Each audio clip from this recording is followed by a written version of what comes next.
And what I wanted to ask you in 2015 is you stopped competing, and you moved a bit like forward for yourself. You opened a new chapter. What was the motivation for that, and why did you stop competing? And what was your way after that? Yeah, I think, as I said, in 2013, especially, that was really, I think, my big memory year when I was me and Florian Mingus had some European tour where we went Yes, to yeah. like a lot of competitions, and yeah, and and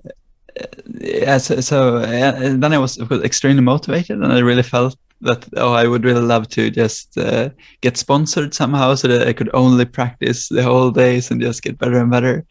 But I think then when I quite surprisingly managed to win in 2013, somehow I lost a little bit of the motivation, because of course before you always have this that I can get better and better, and then maybe I can in the end win the world championships. But then when I actually did it, it was of course great, but then I like a little bit of that huge motivation was gone. So I think I still had some motivation and I wanted to continue, and I continued in the beginning of 2014. But I think then when closer to summer, I somehow felt that probably I will not compete again in this World Memory Championships, because, as you know, it takes quite a lot of practice to improve, and I felt that I started to get a bit tired of practicing so much, and there were other things I wanted to do. So I sort of had decided not to take part, but of course it felt a little, because I also felt that it would be also feel a bit bad to not take part and not like give someone the opportunity to take the title away from me or something. Yes. But I somehow I think my idea was not to go, but then I had some friend who wanted to do like a documentary about my journey to this, to China and to my second title, if possible, and somehow that was really like a turning point when I met him, and he told me about his ideas for making this documentary, and it sounded quite nice, and in some way that got me motivated again. And I thought that, okay, I will just continue up until that time, and at least then I have tried to defend my title, and then I can quit after that. So then I went on like practicing a lot, and it was again, of course, quite a lot of fun, and I think I still improved quite some bit in a few distances, but this documentary never was made, so that was just something that happened. But it was still important, and then of course it was great to go to, like, also the idea of going to China, and my family also came along, and it was also really nice. And then I managed again, to my surprise, a bit to beat Simon. I think everything really went my way in that competition. Like it's strange, but it really feels as if those two World Memory Championships were probably my best competitions, and I never had like that. Like, it feels like a combination of luck, but of course also skills. But that happened in both these occasions. But then of course after that I was again not so motivated, because then I felt at that point I felt that I sort of finished. Of course it was still nice to meet the people. That was probably the biggest motivation. But practicing and I didn't want to do it so much anymore. Yeah, I see. And after that you actually, did you finish your studies and then you started your I don't know, business as a memory lecturer? And maybe I'm wrapping it up too much right now, but nowadays you are working with, or you co-founded the MemoryOS operating system, which I feel is a brilliant name. So this is it's really cool. So yeah, maybe can you tell us a bit more about that? And is it more for kids or for adults, or what is your personal goal with all these memory techniques, and what direction are you working on right now? Yeah. Yeah, so I can start with just talking a bit about MemoryOS. So it was very interesting because I always also wanted to make some kind of course or like lessons for people to learn. I think most people stumbling upon memory techniques want to also share it with others. And yeah, as I said, I have had quite a lot of lectures and things like this here, but I also wanted something more. I also did some YouTube videos, but yeah, like I always had the idea that in the end I would make some big course, but then I never did it.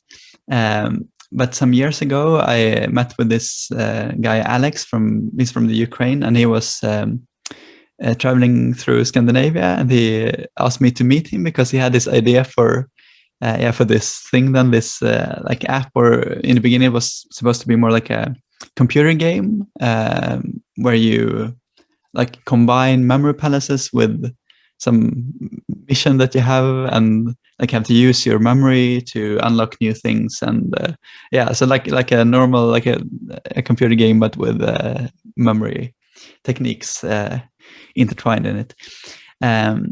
So then we started to talk about this, and I thought the idea sounded great. And he had already a demo of a small like house, that 3D house that you could use as memory palace, and it felt really nice because it felt so easy to show someone this. Like they don't even have to imagine so much; they can just walk through this and see the images, and like it's so clear. It feels it should be impossible not to succeed when you get it in this way. So then we worked on this for years, but quite low with low intensity, and yes, the main demo and try to get some investors. And then some year ago, we had a Kickstarter campaign that really was a great success. And then suddenly we had like a big budget and a big team, and we could develop this. So now we like the first version is out, but we will continue to improve it. Like it's really the first of 3 levels that are that's finished. And then now it's more like a memory course, but with this these 3D palaces sort of merged into it, so that you have this normal course where you watch videos when I explain memory techniques and you do exercises, and then you also have these virtual mind palaces where you can yeah, like get some nice environments to use as memory palaces. Oh, yeah, very cool. I have to take a deeper look into that. And yeah, for those who are not familiar with what Jonas was talking about, is a memory palace method. And usually you do it like, back then in the days, you did it like visualizing things just in your head. And of course, this is still the way to go for all the memory sports, I see it. And but this tool gives you everything, and you don't have to visualize it by yourself in the first place. And that might give you a head start, maybe, if you see it like this, and then you can do both. You can see it on the screen, but you can also imagine it better. Yeah. Yeah. And in regarding training kids, I think I have heard an interview about that. That is also your goal. You wrote a book, for example. I think that was for kids mainly. Yeah. So to introduce memory techniques more into schools. So how is that going in Sweden? Is there any subject once a week you have a lesson? Your memory techniques teacher, and you do practice memory techniques. Is it already that way, that far, or is it still hard work to getting that into the school system? Yeah, unfortunately, it's not. We haven't come so far yet. Actually, we haven't come that far at all, because it's. You probably have the same experience, and it's like when you talk to people about it, and when I talk to like teachers, it's always they're usually extremely enthusiastic about it, and they also can't understand why we don't have it in schools, but still nothing really happens. So I think the furthermost thing that we have at the moment is that Martin Nilsson, who is the current Swedish champion, he is also a high school teacher, and he has like a memory course.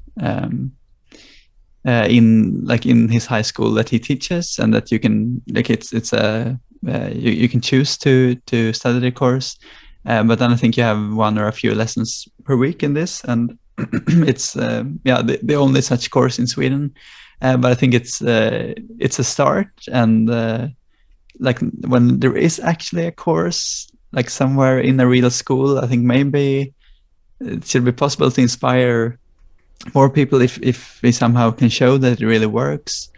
Yeah, but that is how far we've come.